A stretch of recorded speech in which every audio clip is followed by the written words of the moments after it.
महाकुंभ की सफलता में अनेक लोगों का योगदान है।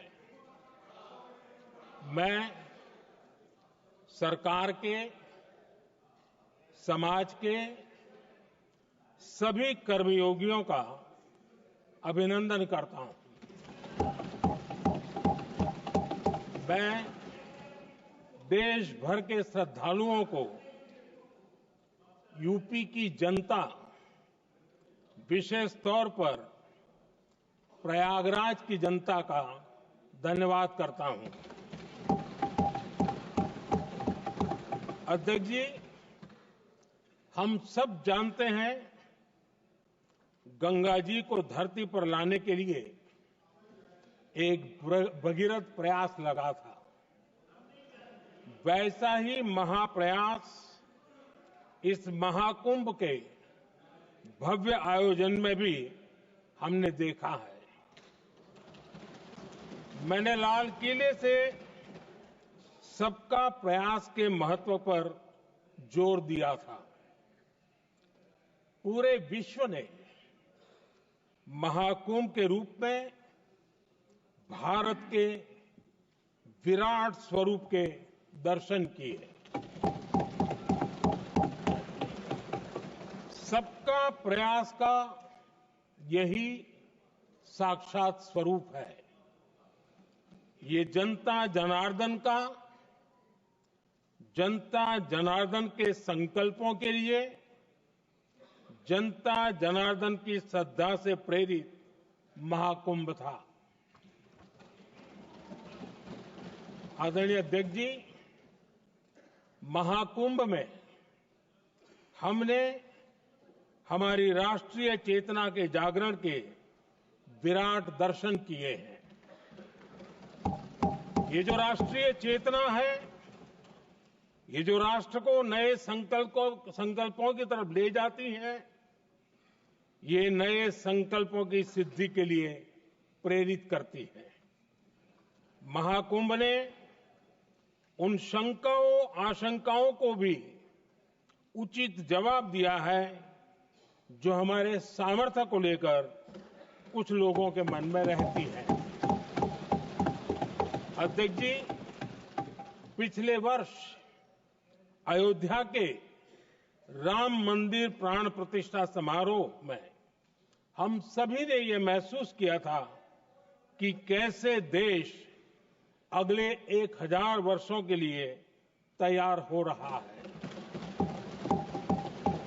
इसके ठीक 1 साल बाद महाकुंभ के इस आयोजन ने हम सभी के इस विचार को और दृढ़ किया है।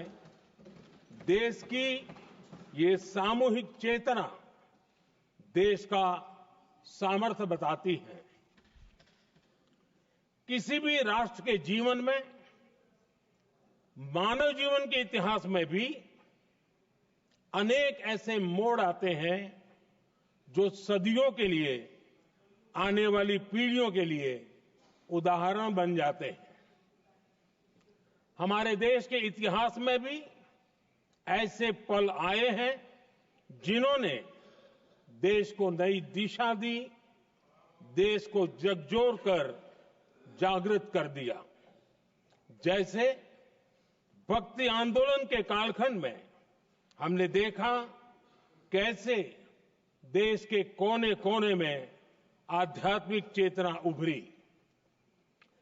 स्वामी विवेकानंद जी ने शिकागो में 1 सदी पहले जो भाषण दिया, वो भारत की आध्यात्मिक चेतना का जयघोष था। उसने भारतीयों के आत्मसम्मान को जगा दिया था। हमारी आजादी के आंदोलन में भी अनेक ऐसे पड़ाव आए हैं। 1857 का स्वातंत्र संग्राम हो, वीर भगत सिंह की शहादत का समय हो, नेताजी सुभाष बाबू का दिल्ली चलो का जयघोष हो, गांधी जी का दांडी मार्च हो, ऐसे ही पड़ावों से प्रेरणा पाकर भारत ने आजादी हासिल की। मैं प्रयागराज महाकुंभ को भी ऐसे ही एक अहम पड़ाव के रूप में देखता हूं, जिसमें जागरूक होते हुए देश का प्रतिबिंब नजर आता है। अध्यक्ष जी, हमने करीब 1.5 महीने तक भारत में महाकुंभ का उत्साह देखा, उमंग को अनुभव किया। कैसे सुविधा असुविधा की चिंता से ऊपर उठते हुए कोटि कोटि श्रद्धालु श्रद्धा भाव से जुटे, ये हमारी बहुत बड़ी ताकत है। लेकिन ये उमंग, ये उत्साह सिर्फ यहीं तक सीमित नहीं था। बीते हफ्ते मैं मॉरिशस में था। मैं त्रिवेणी से, प्रयागराज से महाकुंभ के समय का पावन जल लेकर गया था। जब उस पवित्र जल को मॉरिशस के गंगा तालाब में अर्पित किया गया, तो वहां जो श्रद्धा का, आस्था का, उत्सव का माहौल था, वो देखते ही बनता था। ये दिखाता है कि आज हमारी परंपरा, हमारी संस्कृति, हमारे संस्कारों को आत्मसात करने की, उन्हें सेलिब्रेट करने की भावना कितनी प्रबल हो रही है। अध्यक्ष जी, मैं ये भी देख रहा हूं कि पीढ़ी दर पीढ़ी हमारे संस्कारों के आगे बढ़ने का जो क्रम है, वो भी कितनी सहजता से आगे बढ़ रहा है। आप देखिए, जो हमारी मॉडर्न युवा पीढ़ी है, ये कितने श्रद्धा भाव से महाकुंभ से जुड़े रहे, दूसरे उत्सवों से जुड़े रहे हैं। आज भारत का युवा अपनी परंपरा, अपनी आस्था, अपनी श्रद्धा को गर्व के साथ अपना रहा है।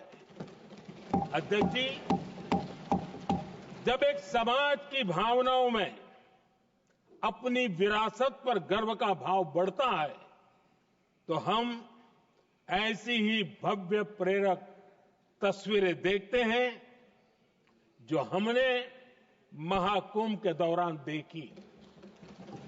इससे आपसी भाईचारा बढ़ता है और यह आत्मविश्वास बढ़ता है कि एक देश के रूप में हम बड़े लक्ष्यों को प्राप्त कर सकते हैं। अपनी परंपराओं से, अपनी आस्था से, अपनी विरासत से जुड़ने की ये भावना आज के भारत की बहुत बड़ी पूंजी है। अध्यक्ष जी, महाकुंभ से अनेक अमृत निकले हैं। एकता का अमृत, इसका बहुत पवित्र महाकुंभ ऐसा आयोजन रहा जिसमें देश के हर क्षेत्र से, हर एक कोने से आए लोग एक हो गए। लोग अहम त्याग कर वयम के भाव से, मैं नहीं हम की भावना से प्रयागराज में जुटे। अलग अलग राज्यों से लोग आकर पवित्र त्रिवेणी का हिस्सा बने। जब अलग अलग क्षेत्रों से आए करोड़ों करोड़ों लोग राष्ट्रीयता के भाव को मजबूती देते हैं, तो देश की एकता बढ़ती है। जब अलग अलग भाषा बोलियां बोलने वाले लोग संगम तट पर हर हर गंगे का उद्घोष करते हैं, तो एक भारत श्रेष्ठ भारत की झलक दिखती है। एकता की भावना बढ़ती है। महाकुंभ में हमने देखा है कि वहां छोटे बड़े का कोई भेद नहीं था। ये भारत का बहुत बड़ा सामर्थ्य है। ये दिखाता है कि एकता का अद्भुत तत्व हमारे भीतर रचा बसा हुआ है। हमारी एकता का सामर्थ्य इतना है कि वो भेदने के सारे प्रयासों को भी भेद देता है। एकता की यही भावना भारतीयों का बहुत बड़ा सौभाग्य है। आज पूरे विश्व में जो बिखराव की स्थितियां हैं, उस दौर में एकजुटता का ये विराट प्रदर्शन हमारी बहुत बड़ी ताकत है। अनेकता में एकता भारत की विशेषता है, ये हम हमेशा कहते आए हैं, ये हमने हमेशा महसूस किया है और इसी के विराट रूप का अनुभव हमने प्रयागराज महाकुंभ में किया है। हमारा दायित्व है कि अनेकता में एकता की इसी विशेषता को हम निरंतर समृद्ध करते रहें। अध्यक्ष जी, महाकुंभ से हमें अनेक प्रेरणाएं भी मिली हैं। हमारे देश में इतनी सारी छोटी बड़ी नदियां हैं। कई नदियां ऐसी हैं जिन पर संकट भी आ रहा है। कुंभ से प्रेरणा लेते हुए हमें नदी उत्सव की परंपरा को नया विस्तार देना होगा। इस बारे में हमें जरूर सोचना चाहिए। इससे वर्तमान पीढ़ी को पानी का महत्व समझ आएगा, नदियों की साफ सफाई को बल मिलेगा, नदियों की रक्षा होगी। अध्यक्ष जी, मुझे विश्वास है कि महाकुंभ से निकला अमृत हमारे संकल्पों की सिद्धि का बहुत ही मजबूत माध्यम बनेगा। मैं एक बार फिर महाकुंभ के आयोजन से जुड़े प्रत्येक व्यक्ति की सराहना करता हूं, देश के सभी श्रद्धालुओं को नमन करता हूं, सदन की तरफ से अपनी शुभकामनाएं देता हूं।